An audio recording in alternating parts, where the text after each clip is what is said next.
Bonjour à tous, je suis Sylvia et je vous accueille sur Hope, le premier podcast qui aborde le thème de la maladie sans phare ni tabou. Ici, vous entendrez des femmes et des hommes vous parler de leur quotidien chamboulé par l'arrivée de la maladie. Sincères et forts de leur expérience, ils vous raconteront tout, leurs peurs et leurs coups de blues, mais aussi les petits riens et les grands projets qui leur ont redonné le sourire. Des témoignages décomplexés et empreints de vérité qui font du bien quand ça va mal. Bienvenue chez Hope, le podcast de Medicite.fr qui vous retrace le parcours peu ordinaire de patients extraordinaires. La maladie de Lyme est une maladie infectieuse due à la bactérie Borrelia burgdorferi, d'où son nom de borréliose. Elle est transmise par les morsures de tiques, principalement après un passage en forêt. Cette maladie peut être difficile à diagnostiquer puisque les morsures de tiques passent facilement inaperçues et que les premiers signes de la maladie sont des symptômes banaux qui peuvent retarder le diagnostic. Pour en parler aujourd'hui, j'ai le plaisir d'accueillir Laura. Bonjour Laura. Bonjour. Tu peux peut-être commencer par une présentation pour nos auditeurs ? Oui, bien sûr. Alors moi, je m'appelle Laura et j'ai 28 ans. Je suis actuellement doctorante au CELSA, Paris-Sorbonne. Et pour financer ma thèse, j'exerce aussi une activité de chargée de projet éditorial et je suis atteinte de la maladie de Lyme depuis à peu près 6 ans. D'accord. Et alors explique-nous, on l'a dit, que parfois le diagnostic est difficile à faire parce que les symptômes passent souvent inaperçus. Est-ce que ça a été le cas pour toi ? Quels ont été les symptômes en fait ?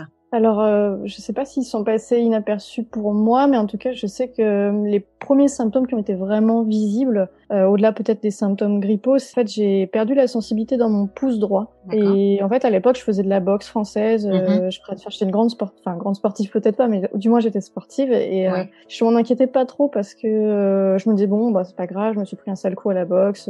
Il y avait rien de très inquiétant et j'ai commencé un petit peu à m'inquiéter effectivement quand en fait ça passait pas et c'était d'origine nerveuse parce qu'en fait j'avais des brûlures, des picotements et peu à peu ces sensations sont remontées dans le bras, etc.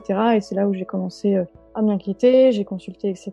Et puis bon, de fil en aiguille et de mois en mois, c'est vrai qu'il y a une batterie de symptômes qui sont apparus. J'ai eu beaucoup de douleurs articulaires, de douleurs musculaires. J'ai eu des problèmes de paralysie faciale aussi, entre autres. Et puis effectivement, après ça c'est encore plus compliqué. J'ai commencé à avoir des problèmes neurologiques un peu plus graves, des problèmes de mémoire, de concentration, de la désorientation.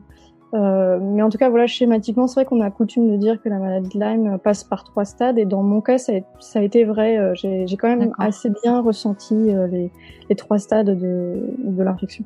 D'accord, donc c'est vraiment venu petit à petit. Est-ce que tu sais à peu près sur combien de temps tu as pu noter cette évolution des symptômes ? Oui, alors ça a été assez insidieux, je dois avouer. C'était assez lent. C'est-à-dire qu'au début, il y a eu effectivement cette blessure au pouce et effectivement, je dirais que quelques mois après, 6-8 mois après, effectivement, ça a un petit peu gangréné les autres parties de mon corps. Enfin, l'infection, je pense, s'est généralisée en 6-8 mois. Et après, il a quand même fallu attendre encore quelques mois, voire même pas pareil, je dirais 6-8 mois avant que je pense que l'infection gagne le cerveau, enfin, les fonctions neurologiques. D'accord. Effectivement. Ok. Et du coup, comment la maladie t'a été diagnostiquée ? Alors ça a été assez compliqué et assez difficile. Je sais pas si vous souhaitiez que je revienne sur mon parcours un peu d'errance ou. Oui, vas-y, on t'écoute, bien entendu. J'ai été diagnostiquée en 4 ans, c'est-à-dire que j'ai connu 4 ans d'errance médicale, puisque au début ça atteignait le pouce, on trouvait pas ce que j'avais au pouce, on pensait au syndrome du canal carpien, ensuite une carence en vitamine B12, ensuite l'infection a été beaucoup plus générale, on a cherché des cas de sclérose en plaques, de polyarthrite rhumatoïde, mais les tests revenaient toujours négatifs, en fait, c'est ça qui était embêtant et qui m'a amené à un temps à être un petit peu orientée vers la case psychiatrique, en fait. Je pense que les médecins, assez naturellement, quand les tests reviennent fréquemment négatifs, se disent c'est psychosomatique ou vous faites une dépression, etc. Donc, comme je pense beaucoup de patients Lyme, j'ai été mise dans cette case et heureusement pour moi, parce que c'est pas souvent le cas, mais j'ai rencontré du coup un psychiatre qui pendant 1 an m'a suivie et qui m'a dit écoutez madame, je pense que vous faites pas de dépression. Tous les symptômes que vous me décrivez sont pas, pour moi, représentatifs d'une dépression. Et donc, continuez à chercher, quoi. Et c'est ce que j'ai fait. Ça coordonnait avec l'époque où je commençais à avoir des gros problèmes neurologiques. Donc, j'ai recontinué à consulter un neurologue qui a refait des tests, dont une sérologie de Lyme, et c'est à ce moment-là en fait que j'entends parler de la maladie que je méconnaissais vraiment totalement. Pour le coup, je connaissais pas du tout, j'en avais jamais entendu parler dans les médias. Donc je m'intéresse à ça, et j'entends aussi parler qu'il y a un centre à Compiègne qui ouvre spécialement dédié à la maladie de Lyme. Et je me suis dit bah oui, je vais tenter le coup, je vais aller consulter ce médecin, et c'est grâce à ce médecin en fait que j'ai été diagnostiquée malade de Lyme. Et du coup, tu t'es souvenu de cette fameuse piqûre de tique?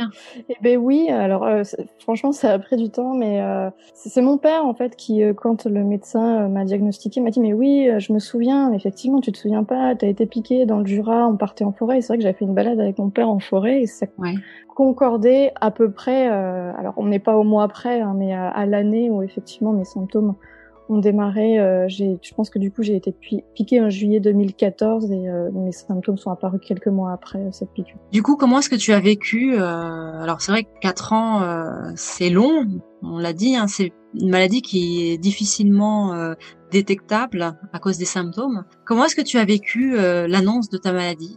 Et ben moi, je fais partie des patients qui ont été très soulagés en fait. Enfin, comme beaucoup. Enfin, je sais pas. J'imagine que d'autres patients, c'est un peu la fin du monde, ce que je comprends. Moi, j'ai été très soulagée parce que 4 ans d'errance, 4 ans de doute, 4 ans de doute aussi par rapport aux proches, c'est très très compliqué à vivre, et donc c'est un peu comme si la maladie devenait réelle, d'autant plus quand on est passé par l'étape psychiatrique. En fait, c'est assez compliqué. Bien sûr. Et donc moi j'ai été très très contente. Je dirais pas jusqu'à dire que j'étais en joie, mais j'étais contente parce que je me disais que j'avais un mot, une étiquette, et qu'il allait y avoir des traitements, et j'ai commencé à être hyper combative en fait, et à me dire non mais effectivement cette bactérie elle va pas passer l'année, je vais mettre tout en œuvre pour que ça dégage, parce que je voulais pas du tout que ça reste, sauf que à l'époque j'avais pas très bien compris qu'effectivement surtout quand on avait eu une infection longue pendant des années, c'était compliqué de s'en débarrasser définitivement. Je pense pas que ce soit non plus impossible, mais c'est très compliqué.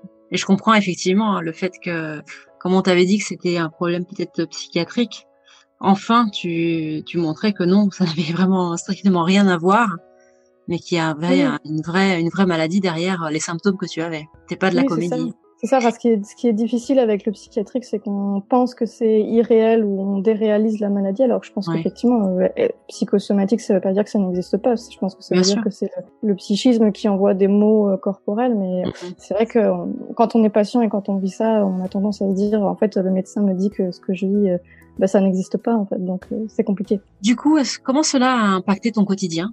En fait, c'est assez compliqué, mais en bien des façons, hein. Je pense que ça l'a complètement chamboulé, métamorphosé, mais c'est comme je l'expliquais, c'est assez difficile pour moi parce que je sors seulement de la tête de l'eau. En fait, j'ai arrêté mes traitements en septembre, donc ça fait. D'accord. Ah oui, c'est tout récent. C'est tout récent. Ouais. Donc je vais mieux depuis septembre, donc je suis très contente. Mais c'est vrai que du coup, c'est un peu comme si je sortais, excusez-moi l'expression, mais d'une mauvaise gueule de bois qui a duré 6 ans. Et c'est assez difficile d'évaluer les choses, mais c'est vrai que ma vie a été métamorphosée, hein. Je suis beaucoup plus fatiguée, je fais beaucoup moins de choses, je réfléchis beaucoup plus en termes de ce que ça va me coûter en énergie, je suis beaucoup plus sédentaire, et à la fois, je pense que c'est quelque chose qui m'a été très bénéfique, la maladie, parce que je pense que je m'entourais de faux problèmes, et la maladie, ça a été l'occasion pour moi de faire du tri dans mes relations sociales, de me rapprocher de mes parents, de faire les choses aussi parce que je voulais les faire et non pas parce que j'ai été contrainte socialement de les faire. Ça a été une forme d'appel d'air, de bouffée d'air, en fait. Je sais pas comment l'expliquer, mais il y a aussi quelque chose de très positif qui s'est dégagé de cela, étonnamment. Tu disais tout à l'heure que tu étais sportive. Du coup, est-ce que tu as pu continuer quand même malgré tout, ou tu as complètement arrêté le sport? Alors moi, j'ai complètement arrêté le sport. Je sais qu'il y a des cas de grands sportifs qui ont été touchés par Lyme et qui ont pu reprendre parce que tout simple. Enfin, il y a plusieurs raisons à ça. En fait, moi, j'ai eu les jambes qui ont été touchées pendant que l'infection s'est généralisée. Ma mobilité a été un petit peu touchée. Je suis pas allée jusqu'au stade du fauteuil roulant ou de la béquille comme certaines personnes, mais c'est vrai que j'avais énormément de difficultés à me déplacer. Et j'en ai toujours un petit peu. Enfin, j'ai toujours des douleurs dans les jambes. Mais je pense qu'au-delà de ça aussi, comme je le disais, ça fait pas si longtemps que je suis sortie des traitements. Il y a eu le Covid et je pense que je suis restée très très sédentaire, et que en fait, je pense que il faudrait que je me mette en route à nouveau. Mais pour l'instant, je l'ai pas encore fait. Mais j'ai hâte en tout cas de me remettre un petit peu au sport parce que j'avoue que. Mais c'est vrai que le Covid, ça a freiné aussi quand même pas mal de choses, c'est sûr. D'un point de vue professionnel, est-ce que la maladie de Lyme a eu un impact pour toi? Oui, complètement. Comme je disais, je suis en doctorat et j'envisageais de devenir forcément enseignant-chercheur. Et c'est vrai que au-delà de la fatigue du quotidien, des douleurs physiques qui sont très impactantes, c'est vrai que j'ai souffert aussi de problèmes cognitifs, de mémoire et de concentration. Et quand on mène des grandes études et qu'on veut être enseignant-chercheur, disons que c'est assez difficilement compatible. Et au-delà de ça, j'avais enseigné pour des TD ou même des cours magistraux et disons que j'étais en traitement à l'époque. Et en fait, le problème, c'est que quand vous êtes en traitement, généralement, les symptômes sont décuplés parce que vous tuez les bactéries. Et de ce fait, mes problèmes de concentration, de mémoire et d'élocution, j'avais d'énormes difficultés à parler, sont revenus puissance 1000, sauf que je pensais pas que ça ferait ça, en fait. Et j'ai pas pu assumer mon cours, en fait. Et de ce fait, c'est vrai que c'est quelque chose qui m'est problématique. Je me dis que peut-être que c'est pas une activité qui est pour moi à long terme, en tout cas. Et au-delà de ça, comme je le disais, je suis aussi chargée de projets édito, je travaille en freelance et voilà, disons que j'ai travaillé en freelance et aussi en agence, en start-up aussi. Mais c'est très compliqué parce qu'il y a des injonctions à la productivité, et le management n'est pas très compréhensif face à des personnes qui sont malades. Et c'est vrai que c'est très compliqué, quoi. C'est vrai que c'est une maladie qu'au final on entend parler, mais on comprend pas forcément toujours ce que cela implique comme symptôme. Donc du coup, c'est peut-être pour ça aussi que ça n'a pas engendré une bonne compréhension de la part du management dans ton entreprise. Sans doute. Après, pour mon cas, je pense que c'est le cas de beaucoup de maladies. Je pense qu'on ne peut pas se représenter ce que c'est que le quotidien de la maladie et du Lyme a fortiori. Mais dans mon cas, moi, je n'ai jamais dit à mon management que j'étais malade parce que je voulais pas souffrir d'une certaine discrimination, d'une stigmatisation. Mais c'est vrai que pour les quelques collègues à qui j'ai pu dire oui, voilà, ça va pas, je vais mal, c'est pas je pense qu'il y a eu une écoute et une compréhension, mais c'est pas pour autant qu'ils m'ont allégé ma charge de travail, qu'ils ont fait en sorte de m'aider. Après, c'est vrai que moi j'ai eu la chance de conserver un rapport au travail. En fait, j'ai pas lâché mon travail, même si parfois c'était extrêmement compliqué. Il y a des moments, je me souvenais pas de mes journées de travail, pourtant j'avais des problèmes de mémoire. Mais pour moi, c'était hyper important de conserver un rythme pour ceux qui le peuvent, en fait. Et pour tous ceux qui sont malades, c'est quelque chose que je conservais parce que ça permet de structurer une vie, un corps. Puis le corps s'habitue, mine de rien, au rythme, mais même s'il est compliqué. Et pour moi, le travail, ça a toujours été une bouée de sauvetage, de me lever, de m'habiller, d'aller au travail, d'avoir un rythme, en fait, tout simplement. Ça m'a complètement aidé. Alors j'imagine que tu as dû rencontrer de nombreux défis au cours de toute cette période. Est-ce que tu peux un petit peu nous en parler et puis surtout nous dire ce qui t'a aidé à les surmonter?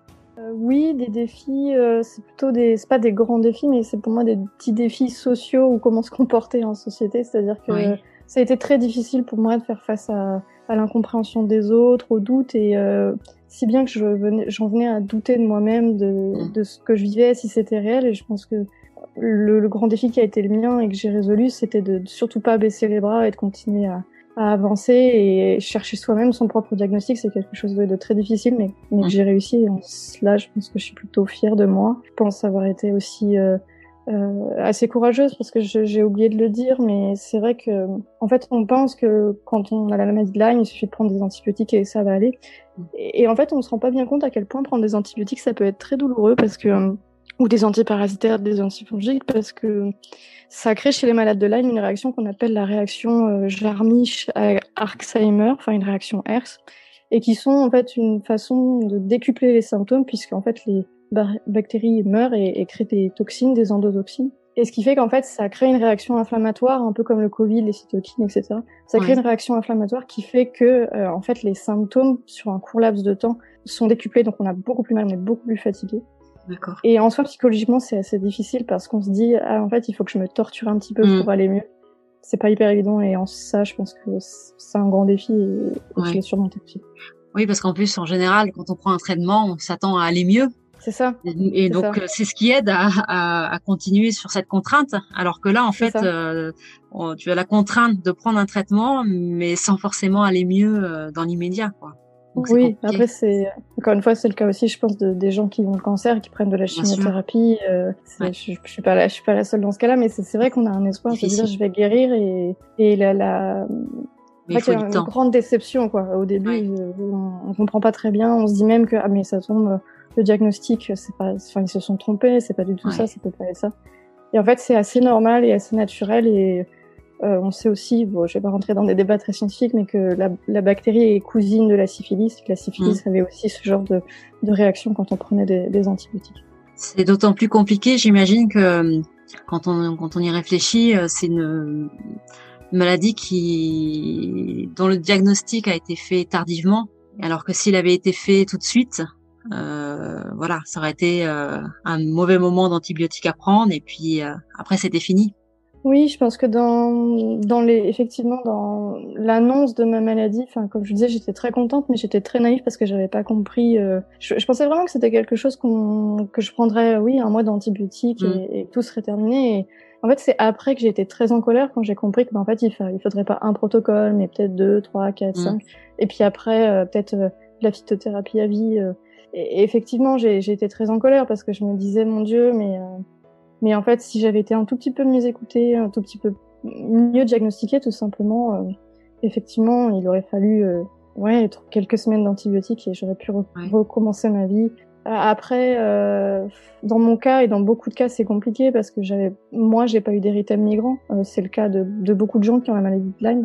L'érythème n'est pas forcé d'apparaître, donc la piqûre de tique n'était pas caractéristique. Donc il y a plein de facteurs qui ont fait que l'errance n'était pas non plus due à médecin, c'était aussi contextuel, mais en tout cas effectivement c'est rageant. Ouais, mais c'est vrai que tu montres beaucoup de courage parce que je comprends tout à fait. Mais du coup, qu'est-ce qui t'a aidé toi justement à surmonter toutes ces difficultés, cette incompréhension, cette colère aussi peut-être? Ma mère, je dirais. Ouais. Non, ma mère a été mon grand pilier, ma mère et mon amie.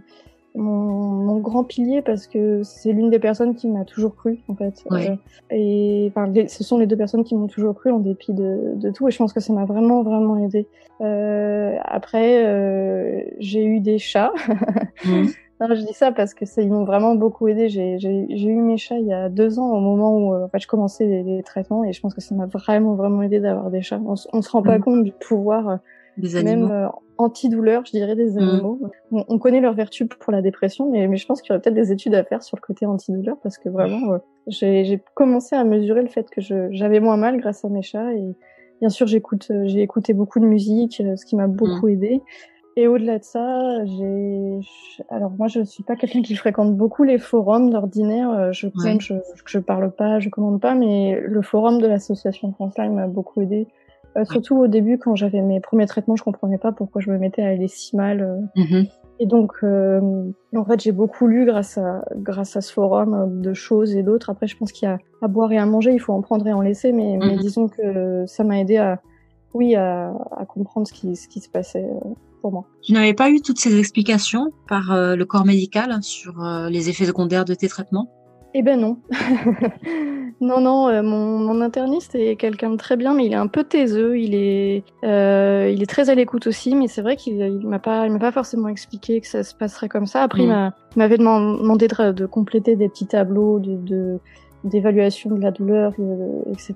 Mais non, en tout cas, il n'avait pas bien expliqué. Et donc effectivement, c'est à ce moment-là que l'association France Lyme a joué un rôle important pour toi, du coup, pour pouvoir mieux comprendre ta maladie. Ouais, c'est ça, effectivement. Donc tu nous as dit aujourd'hui que tu avais fini tes traitements en septembre. Comment tu vas? Je vais globalement mieux. Non, en vrai, ça, c'est pas comparable, hein. Bien sûr, ce qui est peut-être un peu frustrant, c'est que, comme je le disais, j'avais l'espoir d'une guérison, donc je pense que je suis un peu frustrée à ce niveau-là, mais au niveau de la mobilité, j'ai quand même beaucoup récupéré. Au niveau du cerveau, enfin, moi, ce qui m'ennuyait à la limite, c'était pas tant la mobilité, mais c'était de par mes activités de recherche et d'enseignement, retrouver la presque pleine capacité de ses fonctions cérébrales, c'était quand même très très important pour moi. Et là, ça va mieux. Après, effectivement, je sais qu'il y a un débat autour de ça, mais effectivement, il y a des douleurs qui sont persistantes, il y a de la fatigue qui est persistante, ça. Mais personnellement, je m'y suis quand même habituée. Donc oui, franchement, globalement, ça va franchement mieux. Tu as appris peut-être à écouter ton corps. Oui, tout à fait, tout à fait. C'est vrai que c'est devenu mon meilleur instrument de musique, je dirais. Même au niveau du travail, maintenant, je sais que parce qu'avant moi j'ai fait les grandes écoles, j'ai fait des grandes prépas, je me suis toujours donné énormément à fond dans mon travail mais aujourd'hui, je dois avouer que je lève le pied. Vraiment, c'est devenu ma philosophie de vie, lever le pied, faire attention à soi, prendre des bains. J'exagère un peu, mais non, effectivement. Du coup, quels sont tes projets actuellement? Mes projets, c'est vrai que le Covid a chamboulé beaucoup de choses pour tout le monde, hein, pour moi y compris, mais disons que j'hésite en ce moment à poursuivre ma thèse de doctorat. Je sais pas si je vais la finir. Après, ce serait dommage parce que je suis quand même en 3e année. Mais c'est vrai que avec tout ce qui m'est arrivé avec la maladie de Lyme, j'ai de plus en plus de mal à me projeter dans des métiers qui est un métier assez fatigant. C'est pas parce qu'on donne 6 heures de cours, mais c'est très fatigant. La préparation de cours, c'est très fatigant. Donner des cours, c'est physiquement très fatigant. On se rend pas compte, mais c'est très fatigant. Donc voilà, je me projette moins. En ce moment, c'est vrai que le marché du travail est pas folichon, hein. Il suffit d'aller sur Indeed pour s'en rendre compte. Mais en ce moment, en tout cas, oui, j'ai plusieurs projets. Déjà, je fais partie de l'association France Lyme et donc j'aide notamment la section d'Île-de-France dans le cadre de cette association. Et au-delà de ça, je fais une formation chez Simplon où j'apprends les rudiments du code informatique. Voilà, D'accord. Parce que c'est une compétence que j'ai toujours voulu acquérir et maintenant que j'ai du temps, je le fais. Est-ce que tu aurais un conseil à donner aux personnes qui nous écoutent? J'essaierai de leur dire 2 choses. C'est que la première, c'est que on peut être autre chose qu'une maladie. Je pense qu'il y a rien de pire que de s'enfermer psychologiquement dans cette idée qu'on n'est qu'une personne malade et qu'on ne peut être que ça. Et entendons-nous, je sais que le quotidien de certaines personnes qui ont la maladie de Lyme est bien pire que le mien et je comprends qu'on peut tomber dans ce manège, cet enfermement psychologique, mais je pense que c'est très important de se dire qu'on peut continuer à avoir des projets, quels qu'ils soient, hein, on n'est pas obligé de gravir l'Everest ou de se dépasser tout le temps soi-même, mais en tout cas, je pense que c'est important de continuer à avoir des petits projets, à écrire, des projets créatifs, je sais pas, mais en tout cas, moi, c'est ce qui m'a énormément aidé. Et peut-être que le second conseil que je donnerais à toutes les personnes qui sont en errance ou qui ont des symptômes et qui comprennent pas très bien ce qui leur arrive, c'est de surtout pas lâcher et surtout pour les symptômes qui sont assez caractéristiques, genre des symptômes qui ne sont pas dépressifs, j'entends par exemple perdre la mobilité, je pense pas que ce soit lié encore une fois, je suis pas médecin, mais je pense pas que ce soit lié à une forme de dépression quelconque. Et pour moi, le message que je voudrais faire passer, c'est de faire confiance au langage corporel et de surtout refuser les étiquettes psychiatriques. Bien sûr qu'il y en a, bien sûr que certaines personnes font des dépressions, bien sûr qu'il y a des symptômes psychosomatiques, mais la dépression ne peut pas tout expliquer et je les encouragerais bien sûr à ne pas lâcher prise et bien sûr à contacter l'association France Lyme pour s'ils ont besoin d'un référent, de coordonnées médicales, etc., de conseils. L'association France Lyme peut faire beaucoup pour elle. Bah écoute, merci beaucoup Laura pour ton témoignage. On voit vraiment que tu es une personne courageuse et qui n'est pas laissée abattre par la maladie. Donc un grand merci de nous avoir partagé ton parcours. Je te souhaite vraiment bonne continuation peut-être dans ta nouvelle voie en informatique. Et puis au plaisir en tout cas d'avoir de tes nouvelles. Merci. Bonne soirée, au revoir.